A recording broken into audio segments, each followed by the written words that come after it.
بسم اللہ الرحمن الرحیم۔ السلام علیکم ورحمۃ اللہ وبرکاتہ۔ انفو ود انم میں آپ کو خوش آمدید کہتی ہوں۔ آج کی اس ویڈیو میں بات کریں گے خواب میں کدو شریف دیکھنا کیسا ہے۔ حضرت سیدنا ابن شری رحمۃ اللہ نے ارشاد فرمایا کہ اگر کوئی خواب میں دیکھے کہ کدو کے موسم میں اس کے گھر میں کدو کا درخت لگا ہے تو یہ اس بات کی دلیل کرتا ہے کہ اس کی عزت اور مرتبے میں اضافہ ہوگا، اور اگر وہ بیمار ہے تو شفا پائے گا۔ حضرت سیدنا امام جعفر رحمۃ اللہ نے ارشاد فرمایا، اگر کوئی خواب میں دیکھتا ہے کہ اس کے پاس کدو ہے تو یہ اس بات کی دلیل کرتا ہے کہ ایسا آدمی نیک عورت سے نفع حاصل کرے گا۔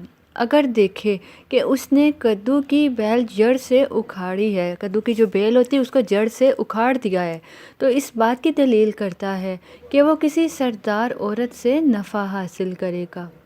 اگر کوئی خواب میں دیکھتا ہے کہ اس نے پکا ہوا کدو کھایا ہے تو یہ اس بات کی دلیل کرتا ہے کہ اس کی مراد انشاءاللہ عزوجل پوری ہوگی، اور ایسا آدمی عبادت کی توفیق پائے گا۔ اللہ عزوجل سے دعا ہے کہ اللہ عزوجل ہمیں اچھے خواب دیکھنے اور برے خواب سے بچنے کی توفیق عطا فرمائے۔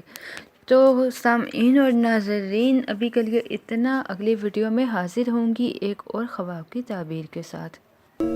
Please subscribe my channel, like and share.